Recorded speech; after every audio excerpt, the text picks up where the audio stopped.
Hello friends, welcome back to our channel. இன்றைக்கி நம்ம சேனலில் ஹேர் ரீக்ரோத் சேலஞ்சோட ஹேர் பேக் நம்பர் நான் தான் ஷேர் பண்ணிக்கிறேன். Sorry for the delay. கொஞ்சம் ஒர்க் அதிகமாக இருந்ததுனால வீடியோஸ் எடிட் பண்ணி போஸ்ட் பண்ண முடியல. பட் வீடியோஸ் நான் கண்டினியூஸாக எடுத்துகிட்டு தான் இருக்கேன். இது எல்லாமே இந்த சம்மருக்கு நம்ம ஹேரை நல்லா ப்ரொடெக்டிவாக நல்லாவே வளர வைக்கும். நான் போடுற ஹேர் கேர் வீடியோ எல்லாமே கண்டிப்பாக ட்ரை பண்ணுங்கள். எண்டில் ரிசல்ட் சூப்பராக கிடைக்கும். இப்போ வாங்க வீடியோக்குள்ளே போகலாம்.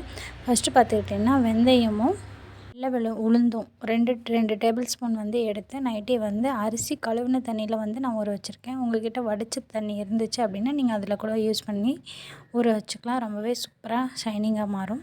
நெக்ஸ்ட்டு பார்த்திங்கன்னா செம்பருத்தி இலை. இதுவும் ஒரு கைப்பிடி அளவுக்கு எடுத்துகிட்டு நல்லாவே வாஷ் பண்ணி வச்சுருக்கேன்.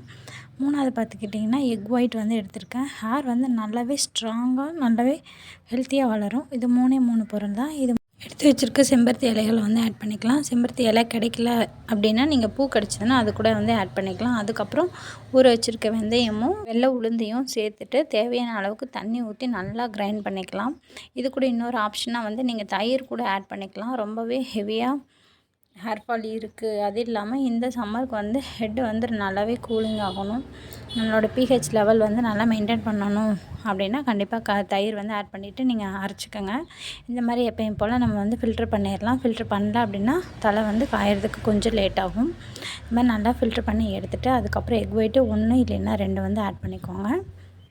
இல்லைன்னா இந்த சம்மருக்கு நம்ம கத்தாழை கூட தாராளமாக யூஸ் பண்ணலாம். எந்த ஒரு பிரச்சனையும் இல்லை.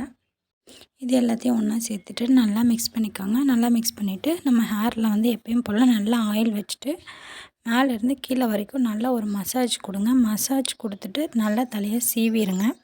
சீவிட்டு அதுக்கப்புறம் இதை நல்லா அப்ளை பண்ணிவிட்டு நல்லா ஒரு கொண்டையை போட்டு வச்சுட்டு ஒரு அரை மணி நேரம் கழிச்சிட்டு ஹேரை ஃபஸ்ட்டு தண்ணியில் வாஷ் பண்ணிடுங்க. வாஷ் பண்ணிவிட்டு அதுக்கப்புறம் ஒரு கப்பில் ஷாம்பு ஊற்றி நல்லா டைல்யூட் பண்ணிவிட்டு நல்லா அப்ளை பண்ணி நல்லா ஒரு மசாஜ் கொடுத்து ஹேரை வாஷ் பண்ணிங்க அப்படின்னா ஹேர் சூப்பராக ஷைனிங்காகவும் நல்லா கருமையாகவும், அது மட்டும் இல்லாமல் நல்லா அடர்த்தியாக நல்லா புசு புசுன்னு தெரியும். நல்லா ஒரு ஃபங்க்ஷனுக்கு போகிறீங்க அப்படின்னா இந்த ஹேர் பேக்கை கண்டிப்பாக ட்ரை பண்ணுங்கள்.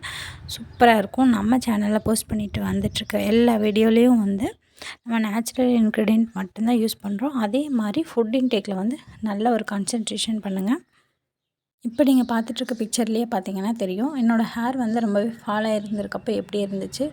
அதுக்கப்புறம் சென்டர் பிக்சர் பார்த்திங்கன்னா நான் ஹேர் ஆயில் எப்படி அப்ளை பண்ணியிருக்கேன். அப்போவுமே பார்த்திங்கன்னா நல்லா வேவி ஹேராக தான் இருக்குது. அதுக்கப்புறம் இருக்க பிக்சரில் பார்த்திங்கன்னா நல்லா ஹேர் வாஷ் பண்ணிவிட்டு நல்லா சீவினதுக்கப்புறம் பார்த்திங்கன்னா எப்படி இருக்குங்கிறது உங்களுக்கு டிஃப்ரென்ஸ் தெரியும். இதெல்லாம் பார்த்திங்கன்னா நான் ஹேர் கட் ஸ்டார்ட் பண்ணப்போ நான் எப்படி ஹேர் ஆயில் ப்ரிப்பேர் பண்ணேன் அப்படிங்கிற வீடியோ தான் சைடில் உங்களுக்கு அட்டாச் பண்ணியிருக்கேன். அந்த மாதிரி நேச்சுரலான இன்க்ரீடியன்ட் கண்டிப்பாக இந்த சம்மரில் நீங்கள் எடுத்துக்கோங்க. எந்த ஒரு பிரச்சனையுமே வராது. பட் ஓவராக நம்ம தலையில் ரொம்ப நேரம் அப்ளை பண்ணக்கூடாது. அதுதான் நம்மளுக்கு பிரச்சனையாகும்.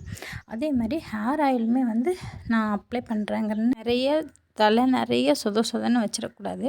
நம்ம ஸ்கேல்ப்புக்கு எவ்வளோ தேவையோ அந்த லெவலுக்கு வச்சுட்டு நல்லா ஒரு மசாஜ் கொடுத்துருங்க. அப்படி இல்லை ஹேர் ஆயில் ப்ரிப்பேர் பண்ண டைம் இல்லை அப்படின்னா நல்லெண்ணெய் இருக்குது இல்லையா, அதில் வெள்ளைப்பூண்டும் மிளகும் போட்டு லைட்டாக ஹீட் பண்ணிவிட்டு அது வார்மாக இருக்கிறப்போ ஸ்கேல்ப்பில் நல்லா மசாஜ் பண்ணிவிட்டு ஹேர் ஃபுல்லாக நல்லா அப்ளை பண்ணிவிட்டு ஒரு 15 நிமிஷம் கழித்து ஷாம்பு வாஷ் பண்ணிடுங்க. அடுத்ததுக்கு அப்புறம் நீங்கள் ஹேர் பேக் நீங்கள் ஸ்டார்ட் பண்ணலாம். ஹேர் டெக்ஸ்சர் மாறி இருக்கிறது உங்களுக்கே தெரியும்.